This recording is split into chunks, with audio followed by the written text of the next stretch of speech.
welcome to another virtual edition of Mic'd Up Sports. And joining me are a pair of esteemed guests in the basketball world. We've got Sue Favor from Women's Hoops World, who's followed the sport for about 30 years, if I'm correct.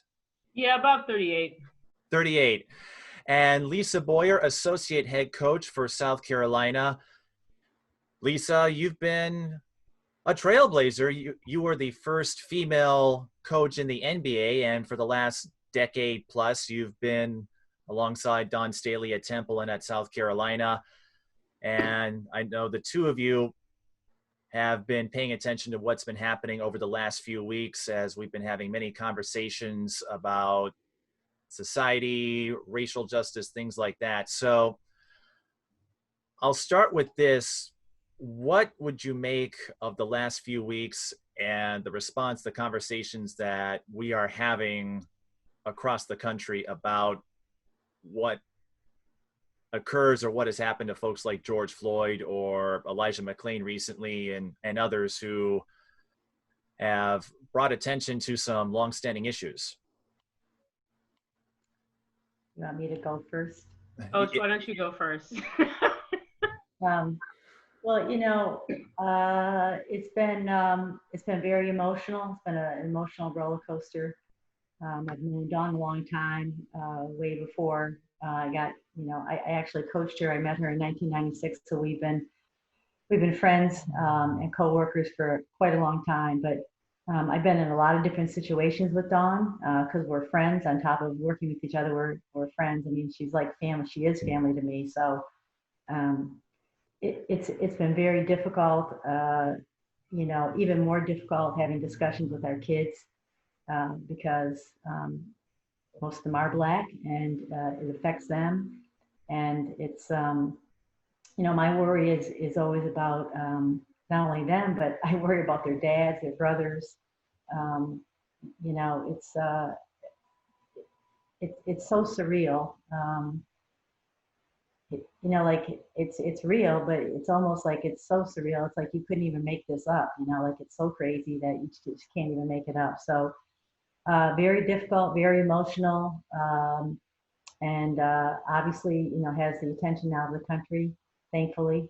But just for me, just on Twitter, you would have thought after, the George Floyd thing that we wouldn't hear any more of the craziness. But it's like you can't get away from it. I mean, it's like every single day it's something else, and it's very frustrating, very disappointing, and to say the least, very scary because I worry about them, worry about the kids. Yeah, I would have to say, Mike is, from a lifetime of seeing these things pop up from time to time, and then your life comes a kaleidoscope of, wow, how is this going to manifest itself now? And this has just been just kind of like coronavirus, just out of the blue in a way. It's been extremely painful on this side as well. I've been checking on my friends. It really hurts. It just hurts the Black community so much to see these things going on. And so I've been checking on my friends, checking on all my mentees. My mentee that I have that's closest to me, she wanted to watch she hadn't seen last week. She hadn't seen the Rayshard Brooks video or his video that he had a few months before he passed, talking about how hard it was to get out of the system. And we watched it together and she was in tears. And so we had to have a discussion about that. And so no matter where you are on the spectrum, who you have in your life, obviously, Lisa and Dawn have to deal with our precious student athletes. It's all of our responsibility to jump in and help where we can. And I'm just prayerful, like many other people, that this time, and I speak obviously as an older person, but this time maybe we will see some lasting change out of these horrifying events. I'm praying that we do. And kind of like what Coach just said, every day you just kind of brace for, my goodness, what could happen next? Like, I can't even, I don't know about you guys, but I can't even watch the videos really in their entirety because they're just so painful for me. I heard about this. I heard about a young man named Elijah McClain just died last night or the night before. I'm like, oh my God.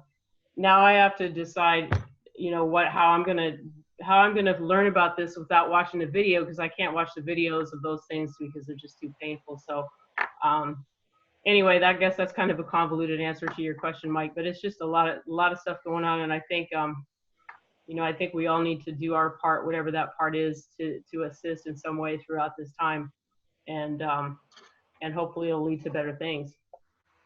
Well, convoluted answers are acceptable on this podcast series, so you guys are doing great. And Sue, you brought something up that I wanted to touch on. The two of you have been around a long time. You've been around the sport of basketball, and you've also been around to witness a lot of events in our history involving civil rights issues. I know, Sue, you brought up the Rodney King riots and remembering what that was like in the early 90s. I was a little young when that took place back in 92, if I'm correct. So from your perspectives, having been around to see the evolution, for lack of a better word, what has changed in this conversation and what do you believe still needs to be worked on? Well, and I like the fact that you asked that, Mike, because I'm always one to look on the upside. Let's keep projecting upwards. But with the 92 riots, not to prolong the issue, but with the 92 riots, it was very like a flashpoint, and it was kind of like the riots started where everybody, if you were white in Los Angeles, you had to run and hide for a long time because nobody wanted to see you if you were white. And now we see people of all races speaking up against racial injustice and social injustice right now, and that's pretty exciting, actually, because there's more of a sense of we're all in this together. I see honest attempts, people really trying to understand, people really understanding that the message this time around is not simply to just be non-racist, but anti-racist, and to educate themselves as best they can. And that gives me a lot of hope, to be honest. White people have thought in the past that, if just because I'm not racist, it's not my problem. But again, we can all do something. Even if you are the most non-racist person in the world, you can still do something, because there's just a lot of things that people don't know out there. I was in a Twitter conversation the other night with one of my followers, and I found myself educating her on black women's hair, of all things, because she didn't understand why it was such an issue. We all watched the Undefeated special on ESPN Monday night, and she didn't understand why that was such an issue on the show. So I had to explain that to her, and which I was happy to do. But I thought, wow, I hope other people are taking the time to explain these things when the opportunity presents itself too. And so it's kind of a time not to be complacent. And so I feel like we're all sharing information. We really need to share information at this time, and that's exciting to me, at least.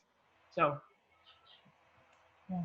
I think for me, probably the biggest change between now and 1992 is that the social media has just catapulted us into a whole different way of communicating, getting out to the masses. And I agree with Sue. I mean, I think, I don't want to say finally, but I think that there are a lot of white people that are definitely behind what's going on out here with racism. And the 92 riots were bad, but we all kind of leveled out again, and just everybody kind of did what they wanted to do, and we just kind of went right back into the status quo. And I do not think that's going to happen this time. I think that we've got a lot of young people, white young people, that are that are locking arms, and standing behind what they say. And this social media thing is no joke. I mean, the Twitter and the TikTok, and just the ability for us to be able to take videos with our phones. Like that wasn't, if I remember, I don't think that was going on in 92. So everything's really transparent now, and there's the eyes in the sky. I mean, you know, like when you think about what happened to George Floyd, can you imagine? Can you imagine if there had not been a phone on that? You know, as gruesome, as awful as it was, we needed to see that to make it to make it real to everybody. And I just don't think there's no going backwards here because, you know, Twitter's not going to let us. It's just not going to let us. There's just too much going on out there. And especially these young kids, they are so adept at social media. They're going to find a way. They're going to find a way. That's a great point, Coach, because social media and video has definitely been a game changer. And maybe the lack of it has allowed these things to hide for a long time. And so I guess in that respect, it's definitely a good thing to be bringing this out into the light. Right. Yeah. And we've been seeing that play out with the protests that have followed since then too. And Lisa, you mentioned having conversations or thinking about all of the college students, student athletes that you and Dawn and the rest of the South Carolina team coach, guide, mentor. What conversations have you had with this team, and how has that perhaps helped all of you process what we have seen over the last few weeks? Well, you know, to be honest, you know, first we were dealing with the pandemic and dealing with ending our season, and that was pretty weird and out of an out-of-body experience, I guess you want to call it. But, you know, then this happens, and all of our attention gets directed towards this. And since then, that's what our Zooms have been about. We are really focused here on making sure that we're staying on task with the players and, you know, trying to give them a safe space. Also trying to give them, you know, we had a speaker on last week, I'm sorry, we had a speaker on Tuesday, Kevin Carroll, who spoke to them, great inspirational guy to give them options and, you know, different outlooks and, you know, motivation to keep going. You know, we're staying really active with them, trying to, you know, check on them, make sure that they're okay. You know, we had a situation, we have a young lady that's from Georgia, and I want to say 2 or 3 weeks ago, there was something on Twitter about the KKK in her hometown in Georgia, and I was freaking out. Like, I couldn't get to the phone fast enough. Like, are you okay? You okay? And she's like, yeah, Coach, she said it was just that's actually an old video, you know, that somebody had stirred up. And again, you know, that's the social media thing, but I don't think we can there isn't enough talk to be had to make sure that we keep this on the forefront, to make sure that everybody is moving forward. You know, they do have a voice. These athletes are going to have a voice, and whenever we get back out on the field of competition, I think we're going to be overwhelmed by what we're going to see out there, not just from professional, but from college, from high school. I just think that the voice of the athlete is going to be extremely powerful in this movement. And again, we're just trying to keep our kids centered and focused, and give them a place that they can talk about things and share things, and quite honestly, educate them.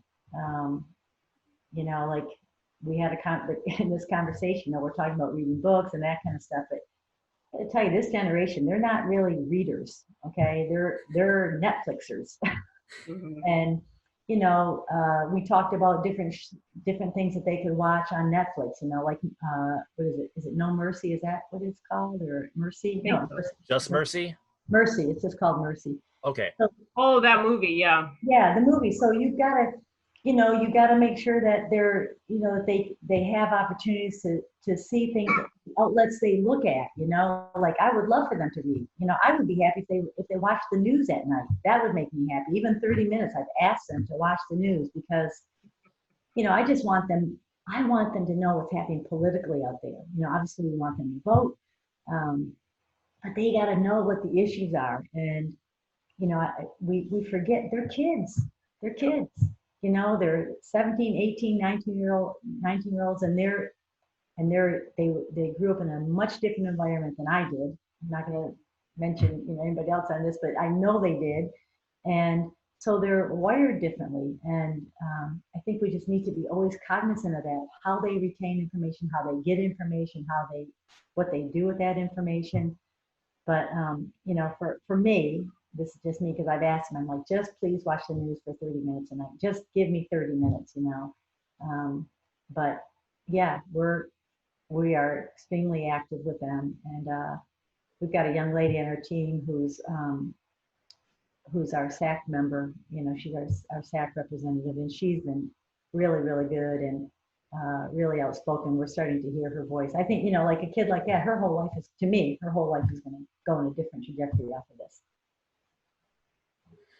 And Sue, you don't coach a college or professional team, but you share a lot of articles. Of course, you have your own website where you publish content, but you also organize and reshare stories. So you've been a witness or been able to observe a lot of these conversations in the college and professional ranks. What has stood out most to you from what you've seen with college and professional women's basketball athletes who are coming forward in this conversation?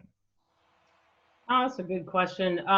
I do have a fairly wide network of you know, coaches and athletes that I am, you know, in conversation with sometimes, and I do watch, try to watch everything, and you know, I really appreciate that the WNBA truly has been on the forefront of stepping up in the face of these issues.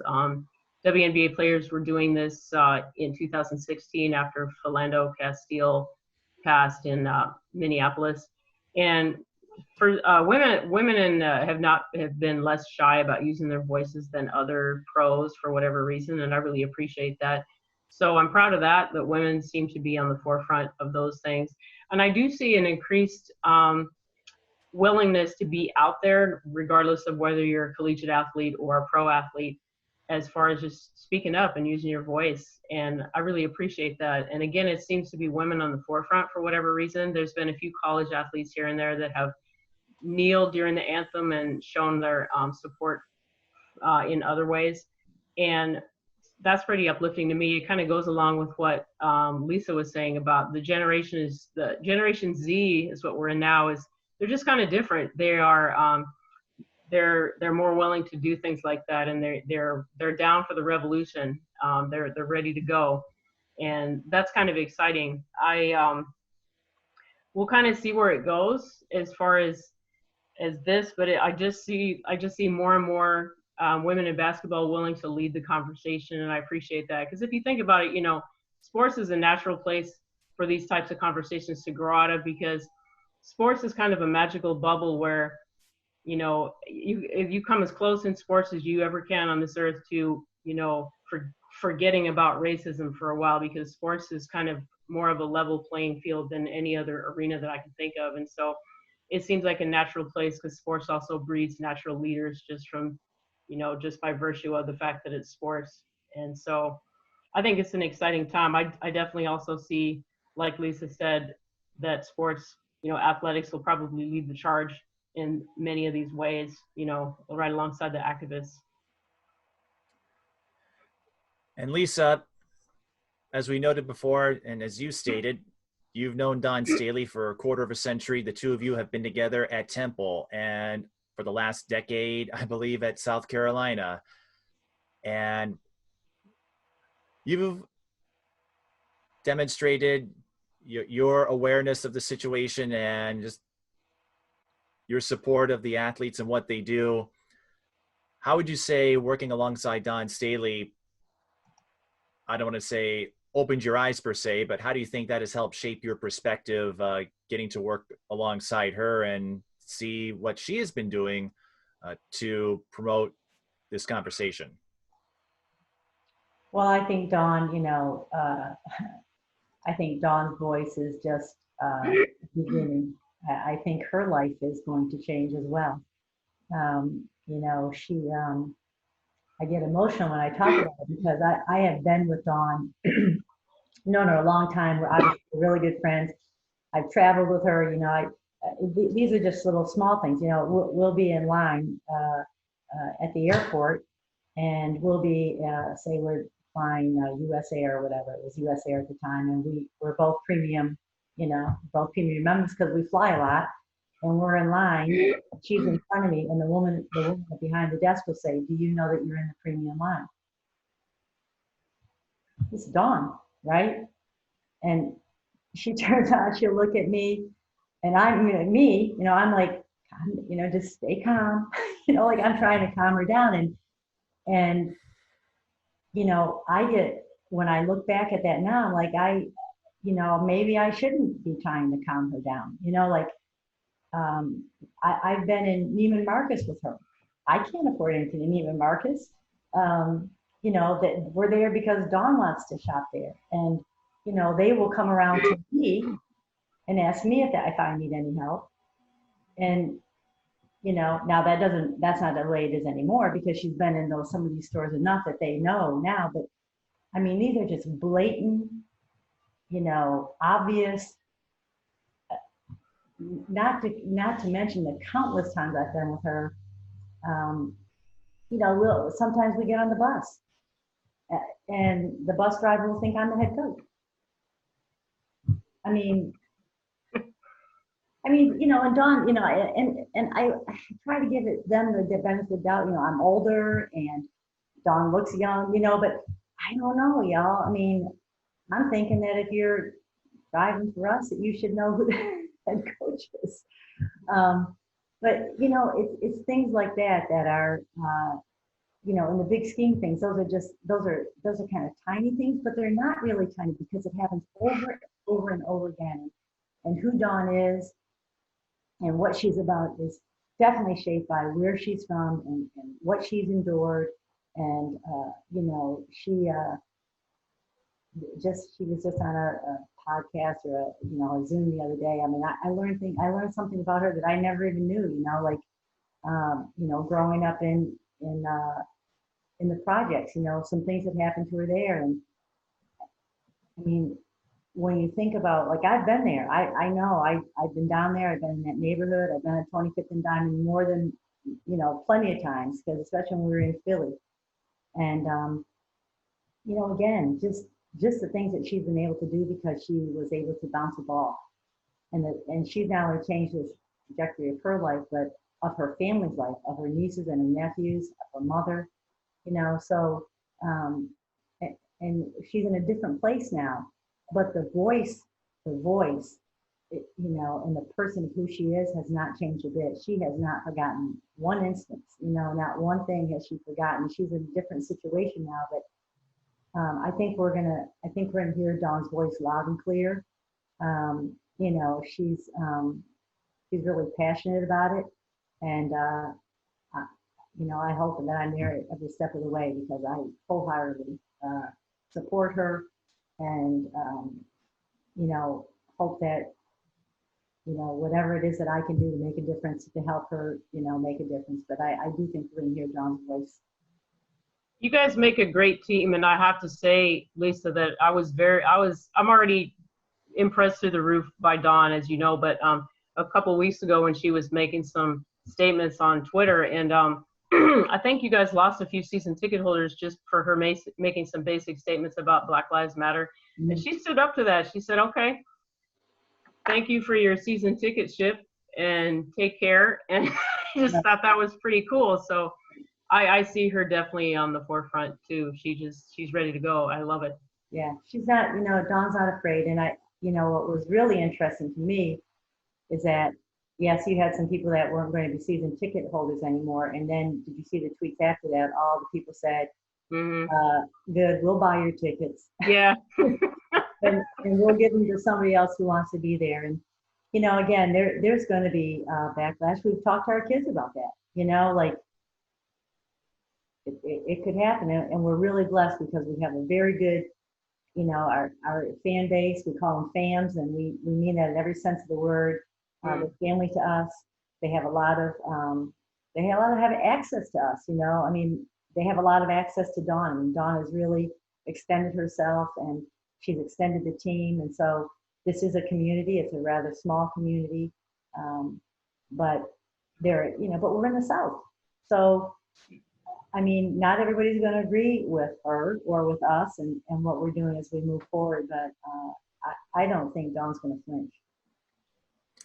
I don't think so. Nah, I haven't seen her flinch yet. I've never seen her flinch, like, ever. Ever, ever. She's pretty confident and pretty sure of herself. And Yeah, well, I mean, I think it's what's in her heart. So, yeah. I'm like I said, I hope I'm there every step of the way with her. Yeah, you guys' friendship is kind of a role model for everybody's, in my opinion. So, Appreciate that. Yeah. yeah. Lisa, I'm amused at how you note South Carolina to be a small community when you are one of the leading schools in terms of attendance for the last several years. So if that's your definition of small, then I'd say it's a pretty big small group. Well, again, this is all stuff that Dawn built, and again, I do think it's the access that they have to us. I do think winning helps. I mean, I'm not gonna, it's not. I mean, the winning does help, but these fams, they have access to us, and they have taken on this team, each and every one of them as they graduate and as they come in. They've embraced them, and I think our players have responded in such a way that they want to keep coming. And there's no question it's a competitive advantage to be at a game here in South Carolina. I'm not gonna, but it wasn't always like that. It took a minute to build that up. Well, on that note, how do you think, and Lisa, you can speak to this as a coach, and Sue as a fan and media contributor, you've seen the platform and the window that schools like South Carolina have to promote this conversation, and players past and present. I know Asia Wilson, I think in particular, has been outspoken about these last few weeks. How do you think your platform can help others, because you're a nationally known program, you have a championship to your credit, and as you noted, you have Dawn Staley, one of the most recognized figures in women's basketball, among your ranks.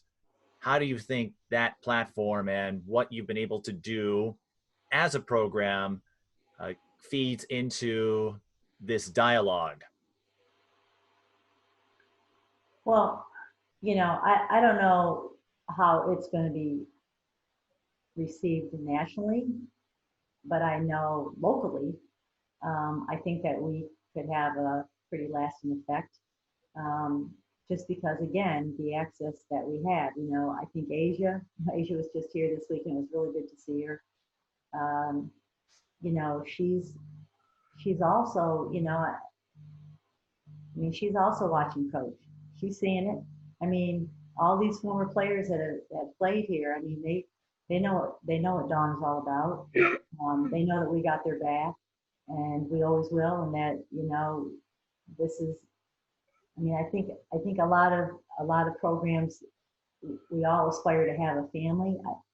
I think that we've done a pretty good job of having a family here, and once you leave, that doesn't mean that you're gone. I mean, you're still part of the family. So I think that Asia is an extension of us. I hope she is. I hope she always will be. And I think that you have a lot of, for us, we're fortunate enough that we have our fan base. They follow us. They follow us on Twitter. And even though the kids they don't get social media during the season, they have to stay off of social media, but they're followed, and I do think that they're watching us, and they're cognizant of what we're doing here, and I think that we have the opportunity to express ourselves and show some unity with each other, with the community, and we just hope that really what you're really hoping is that the younger kids, the 5 and 4 and 6-year-olds and the 10-year-olds and the 13-year-olds, that they are looking at us as something that they can hopefully aspire to, but they can also find some, I don't know, some recognition in and maybe what they're dealing with or what they're going through. And I mean, that's really what you hope for. And it doesn't have to be basketball. It doesn't even have to be sports, but hopefully we are producing not only some basketball players, because honestly, you know, basketball is, I mean, it's just what we do, but we're really in the business of women. That's really what we are in the business of.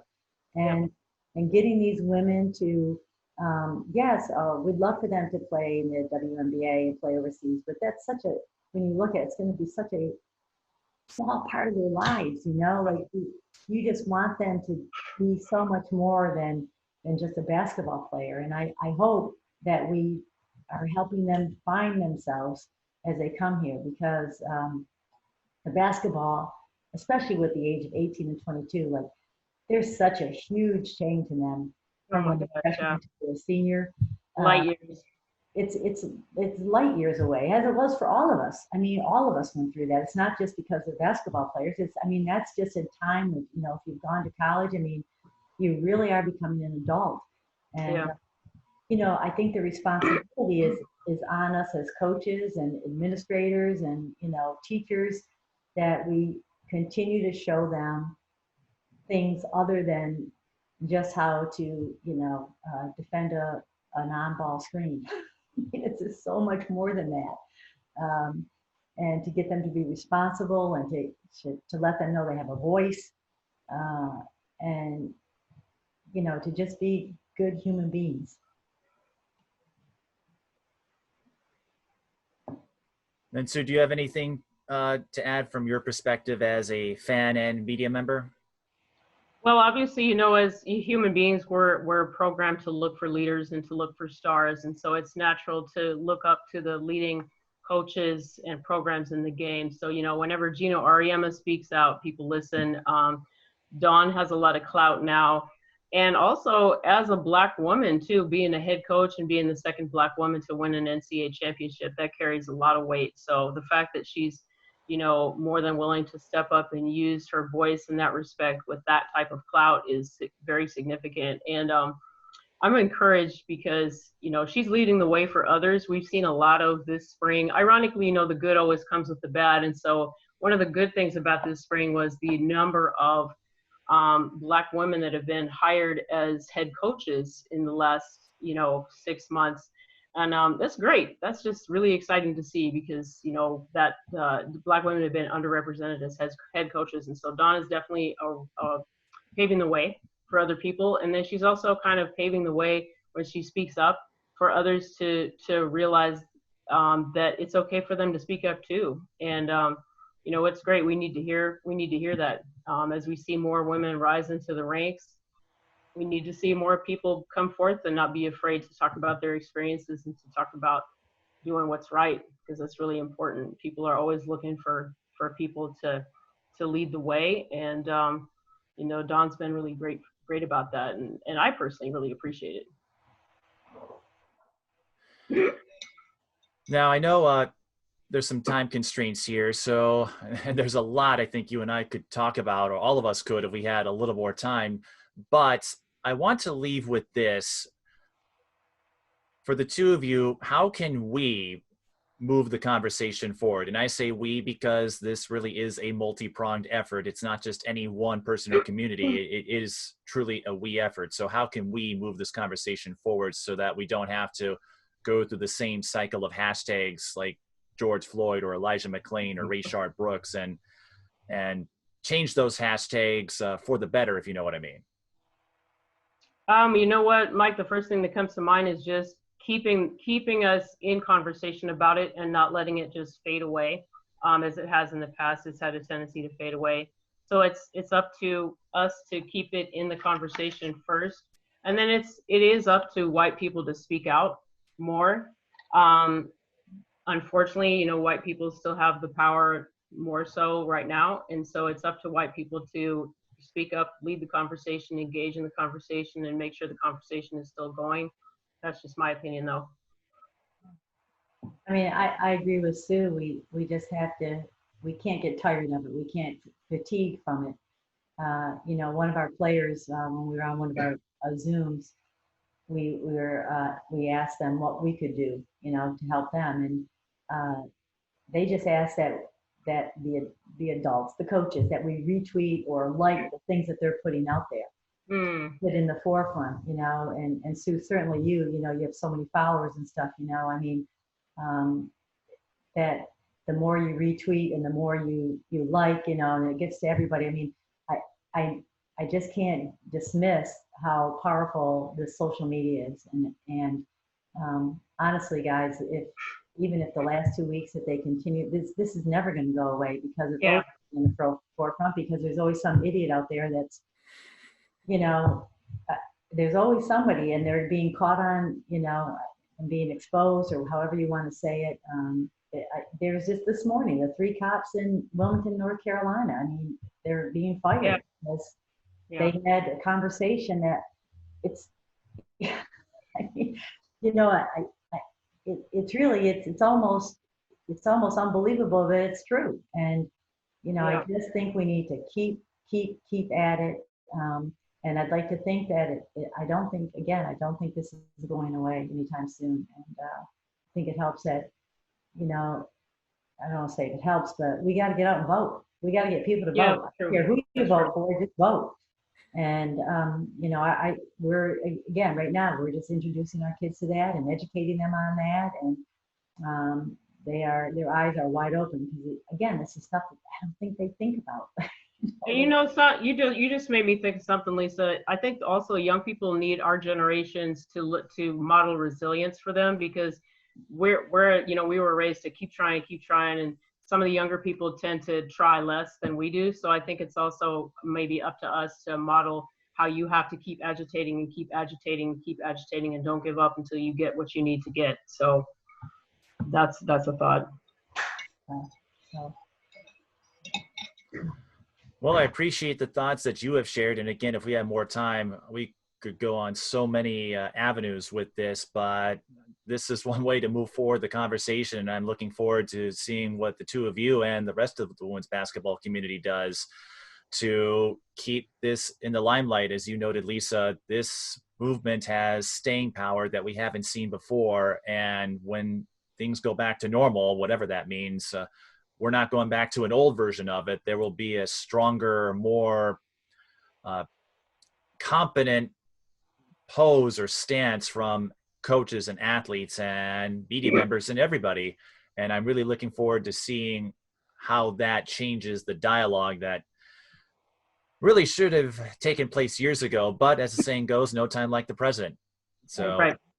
once again, thanks for coming on, Lisa Boyer, Associate Head Coach for South Carolina women's basketball, and Sue Favor at Women's Hoops World.